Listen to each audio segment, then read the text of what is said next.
বাজার থেকে কি মাছ আনলে দেখাও তো একটু। এই তো এখানে দাঁড়া,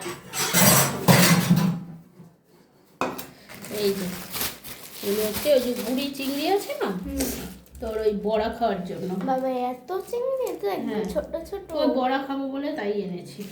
বাবা রে। আর এখানে হচ্ছে তোর আমুদি মাছ, আমুদি মাছের চচ্চড়ি খাবো। এই যে এটা হচ্ছে আমুদি মাছের চচ্চড়ি খাবো। আমুদি মাছটা না খুব ভালো, ফ্রেশ।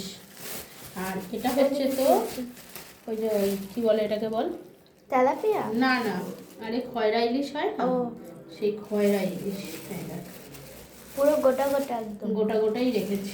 এই খয়রা ইলিশটা বেগুন দিয়ে শীতকালে ঝোল খেতে দারুণ লাগে। এই 5টা খয়রা ইলিশ এনেছি। 5টা খয়রা ইলিশ 80 টাকা নিয়েছে। ও আর এর মধ্যে দেখবি কি এনেছি, কি? এর মধ্যে হচ্ছে তোর ভোলা মাছ। এই যে ছোট্ট ছোট্ট? না না, বড় ভোলা হাফ হাফ করে কেটে ও এনেছি। এই যে 2 টুকরো করে এনেছি। এই হচ্ছে ভোলা মাছ। আর এদিকে চিকেন। আর এর মধ্যে আছে দেশি চিকেন এনেছি আজকে, মানে পোলট্রি না, এটা কিন্তু দেশি চিকেন, একদম গরম কাটিয়ে এনেছি, ছাল সমেত আবার। এ বাবা, এগুলো তো আমি খাই না। তা এগুলি এগুলি না খাওয়ার কি আছে? এটা হলো দেশি চিকেন, ছাল সমেত, দেখেছিস? এই দেখ, ছাল সমেত ছাড়িয়ে এনেছি।